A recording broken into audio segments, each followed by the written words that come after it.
Hai, Assalamualaikum warahmatullahi wabarakatuh. Saya Muhammad Syawal dari kos komunikasi tahun 3. Hari ini Transcom ada mengadakan satu program lah. Kita kiranya program tu yang bernama Podcast Show, atau lebih kepada detail kita letakkan nama Sembang Kacip 1.0.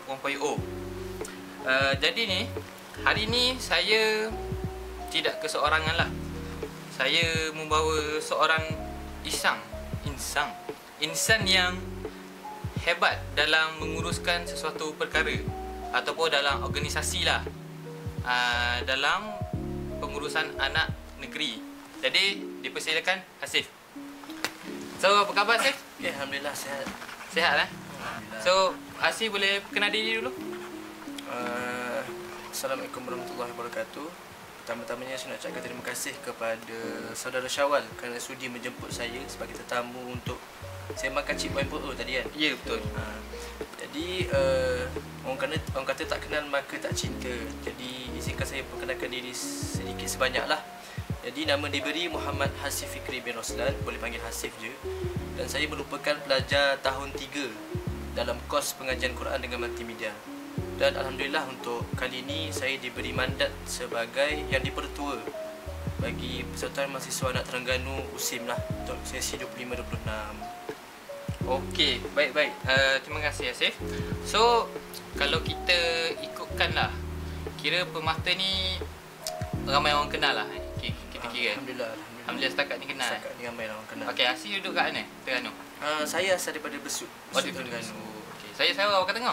Orang Tengah. Orang Tengah je, dekat je. Saya sain je kita. Okey, jadi ni saya nak tanya soalan. Hasif tahu tak kewujudan Transcom? Soalan pertama. Okey, untuk soalan yang pertama ni pasal Transcom kan. Sebelum ni pun ada je dengar pasal Transcom ni. Yang apa yang saya tahu adalah Transcom ni adalah satu organisasi di bawah kelab di bawah kos komunikasi, betul? Kalau silap saya lah.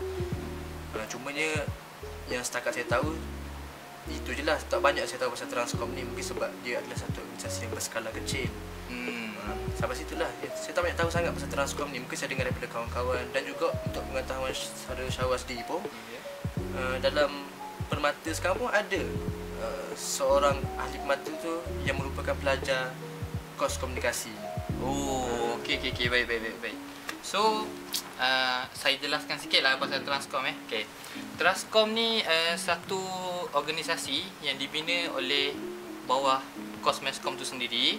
Jadi Transcom ni kita sama macam organisasi lain. Kita ada YDP, kita ada Exco lah. Jadi fokus pertama kita dalam Transcom ni, yang pertamanya kita untuk mewujudkan budak-budak Meskom ni dia lebih pandai dalam media. Contoh dia akan dapat mempelajari MCP lah, iaitu Multi Camera Production. Lepas tu nanti tahun 3 dia akan dapat pecahan. Meskom ni terbagi pada dua, iaitu broadcasting dan juga journalism. So broadcasting ni pertamanya budak-budak Meskom akan belajar pasal kamera and film, editing. Tu contoh. Kalau untuk journalism, dia lebih kepada penulisan. Contohlah kalau Asyik minat video ke penulisan? Saya lagi minat video sebenarnya. Lebih kepada video lah. Sebab mungkin kita kurang untuk menulis lah. Sama je saya, sebab saya pun broadcasting. Okay, itulah maknanya kiranya budak Meskom ni dia akan pilih side dia. Mana tahun 3 nanti dia decide sendiri. Jadi persatuan ni pun akan memupuk lah yang mana nak ke mana. Jadi dia belajar lah. Program ada tapi tidak sebesar Persatuan Anak Negeri lah. Itu saja. So kita tahulah Hasif ni YDP Permata. Jadi boleh Hasif terangkan sikit pasal Permata? Okey, untuk pengetahuan Syawal sendiri dan semua yang mendengar, Permata ni adalah Persatuan Mahasiswa Anak Terengganu lah panjang dia. Di mana kita ni sediakan peluang kepada mahasiswa ni untuk mengembangkan dia orang punya potensi dari segi kepimpinan, akademik, soft skill, hard skill dan macam-macam lagi. Sepanjang saya berada dalam Permata ni, saya dah dalam Permata lebih kurang dalam setahun lah lebih kurang. yang ni masuk tahun kedua, memang banyak benda yang saya belajar daripada seorang yang saya boleh katakan saya ni memang pemalu nak cakap dengan orang pun. Yelah, segan nak tegur orang pun segan. Introvert. Nak kata introvert lebih kurang lah. Tapi bila nak cakap depan orang tak confident. Tapi bila banyak join program-program bawah pemata ni, sikit sebanyak benda tu merubah diri saya sendiri. Dan juga saya nampak daripada kawan-kawan saya sendiri pun yang ada dalam pemata sendiri pun, daripada seorang yang senyap, malu nak bercakap dengan orang, sekarang dah ada confident untuk cakap depan orang, boleh menguruskan organisasi itu sendiri. Jadi sebenarnya kita mau fokuskan kepada untuk membangunkan bakat atau prestasi mahasiswa tu sendirilah dalam pemata ni. Okey, baik. Terima kasih. Jadi selain tu kalau kiranya tadi visi misi pemata pun dah complete lah tadi So dalam ahli pemata USIM, saya nak tahu berapa ramai keseluruhan? Untuk sesi kali ni ahli pemata USIM ada seramai 34 orang. 34 orang. Itu serta sekali dengan Asif lah. Sekali dengan majlis tinggi yang semua lah. Okey, baik. So, soalan seterusnya, saya nak tanyalah Asif ni, apa benefit kalau contohlah saya masuk pemata? Apa yang saya akan dapat daripada persatuan anak negeri tu? Okey, kalau cerita pasal benefit lah, sebenarnya banyak sangat benefit bila kita join anak negeri ni. Sama je macam persatuan lain pun. Even macam Transcom sendiri pun banyak je benefit yang kita akan dapat bila join. Pertama adalah kita akan dapat kawan-kawan baru daripada macam-macam kos. Mungkin sebelum ni kita masuk universiti, kita kena kawan-kawan dalam kos je. Tapi bila join persatuan ni, kita akan jumpa orang daripada pelbagai kos, macam-macam kos, macam-macam background. Tapi bila cerita pasal anak negeri, of course lah kita akan jumpa orang daripada negeri yang sama, cuma mungkin daripada background yang berbeza lah, daripada kos yang lain, mungkin jalan cerita saya duduk dia lain. Tapi benefit lain yang dapat daripada bila kita join anak negeri ni, kita dapat belajar banyak lah pasal pengurusan organisasi, cara macam mana nak melahirkan bakat-bakat kepimpinan. Sebab orang kata seorang leader ni tak akan lahir daripada kecil lagi. Dia akan, benda tu kadang-kadang perlu dididik. Ada orang yang lahir-lahir memang ada jiwa leader tu, tapi setengah orang ada yang perlu dididik daripada kosong sampailah dia jadi seorang yang hebat.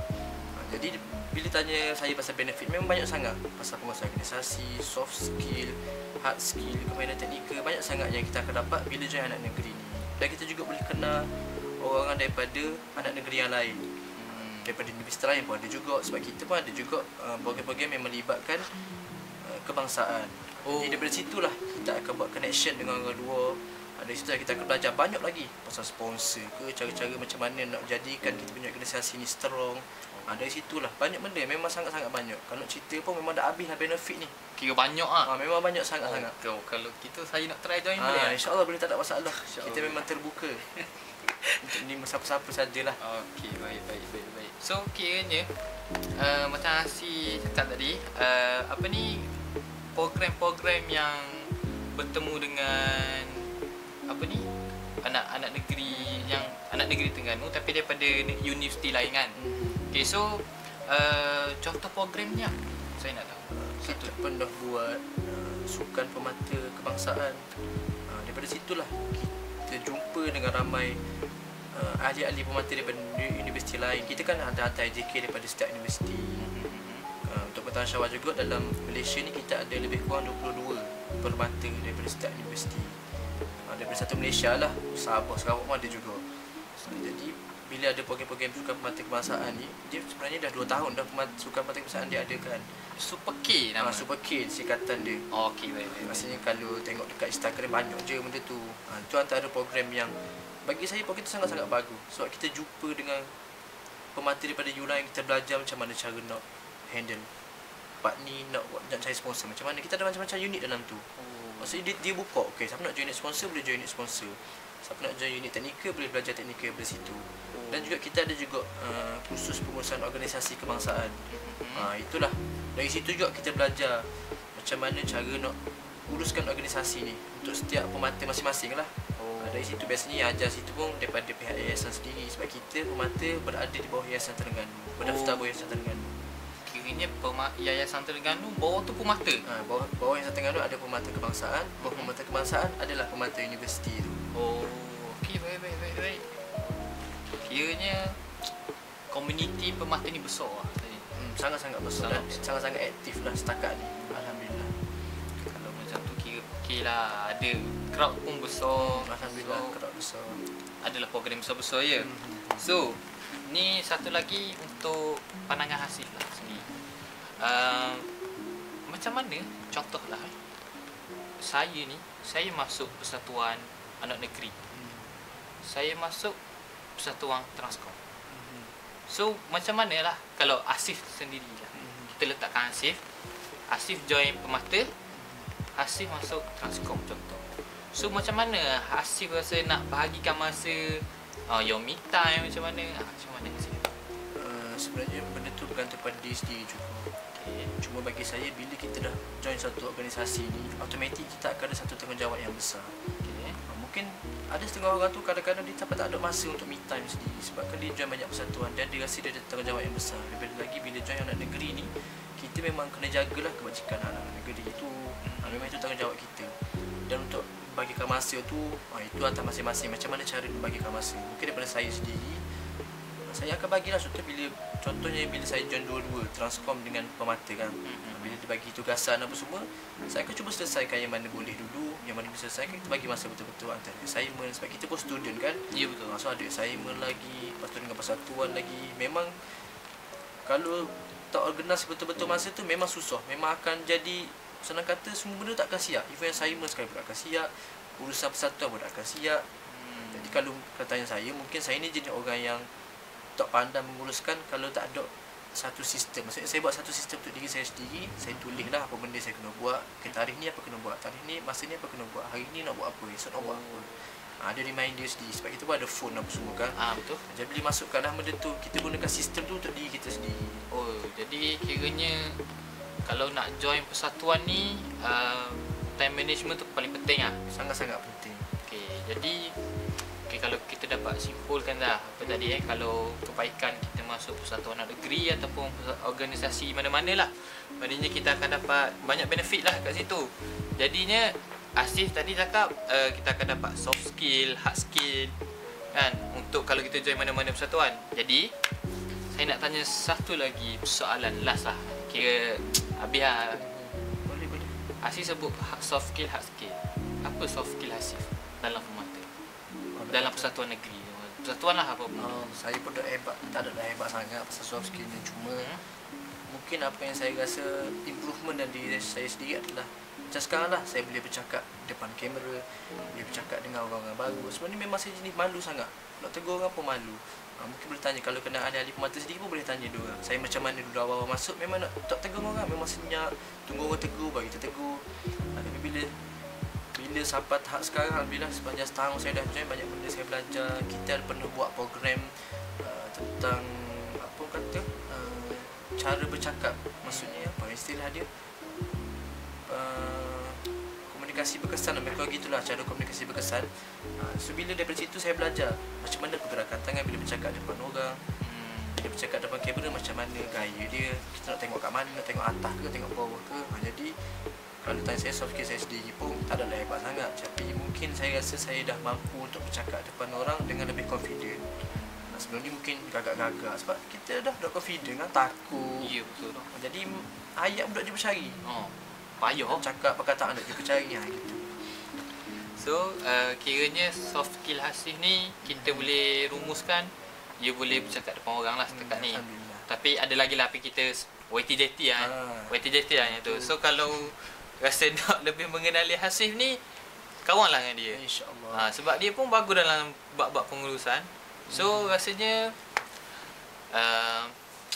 tu je kot. Ataupun saya nak selitkan lagi satu soalan lah. Boleh tak? Soalannya macam ni. Okey lah, kalau kita sebut pasal Transcom apa semua tadi, apa pasal persatuan negeri apa semua, apa yang Hasif rasa yang USIM perlu improve? Contoh je dari segi fasiliti, bas ke, pandangan Hasif apa? Satu, dua cukup lah. Kalau tanya saya pasal fasiliti USIM, saya pun tak ada kuasa untuk menentukan benda tu sebab saya bukan dalam bidang, saya bukanlah MPP ke apa, saya just persatuan anak negeri je.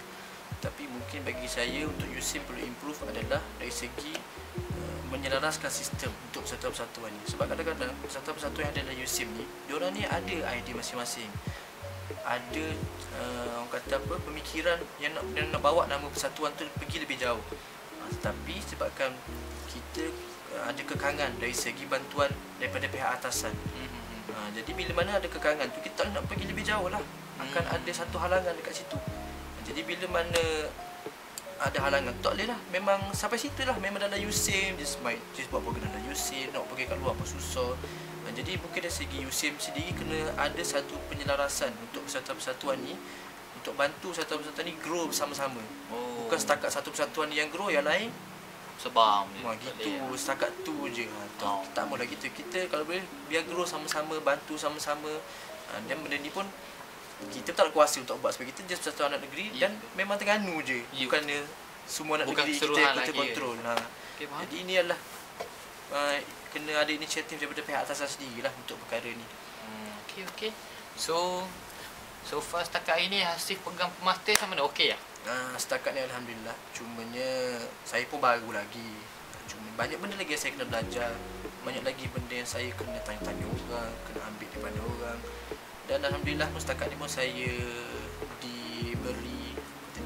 dikurniakan dikurniakan anak-anak buah yang hebat-hebat lah. Dia pun banyak membantu saya. Saya rasa macam walaupun saya baru pun saya still boleh jalankan kerja saya dengan setakat ni sistematik lagi. Semua kerja yang saya buat pun alhamdulillah setakat lancar. Kita pun ada dapat bantuan-bantuan daripada alumni sendiri. Banyak benda yang saya belajar setakat saya pegang jawatan sebagai yang dipertua ni lah.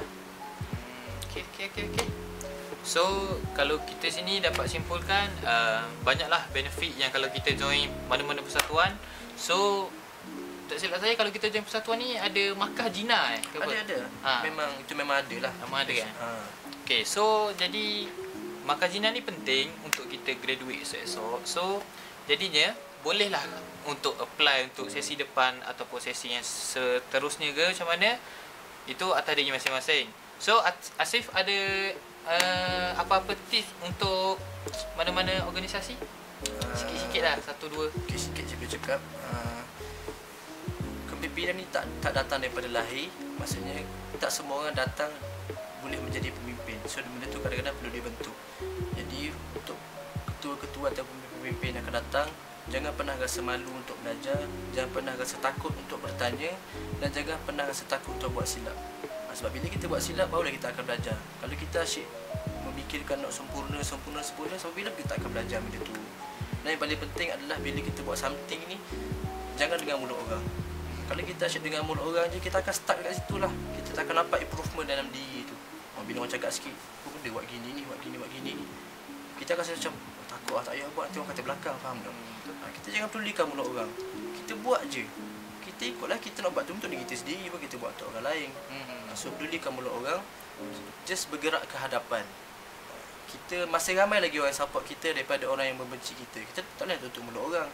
Tapi apa yang kita boleh buat adalah sentiasa improve diri sendiri, sentiasa belajar dengan orang yang lagi pandai daripada kita. Banyak-banyakkan bertanya, banyak-banyakkan belajar. Even jadi ketua, saya sendiri jadi ketua pun prinsip saya pegang adalah jangan pernah berhenti untuk belajar. Jangan pernah putus asa untuk belajar. Kena marah, kena tegur, tu benda biasa. Itu adalah proses pembelajaran. Proses tu jadi ketua yang hebat, itulah cara dia. Okay, itulah prosedur. Kalau mana kata kalau kita nak jadi orang yang berjaya ni, sakit lah. Orang kata langkah-langkah dia tu susah. Kita kena sanggup terima risiko tu. Bila nak berjaya memang kena ada risiko-risiko yang kita kena tanggung. Okay. So apa yang Hasif sebut tadi tu antara tips lah yang kita dapat simpulkan, yang mana kita kena improvement daripada diri kita sendiri. Jangan dengarkan mulut orang lain. Sebab apa? Sebab kita sendiri yang akan tentukan apa yang kita buat. So Asif, terima kasih saya nak ucapkan. Okay, terima kasih datang ke podcast episod 1 yang dinamakan sebagai Sembang Kacip. Tapi saya rasa macam tak kacip mana pun. Tapi itulah untuk hari ini. Assalamualaikum warahmatullahi wabarakatuh.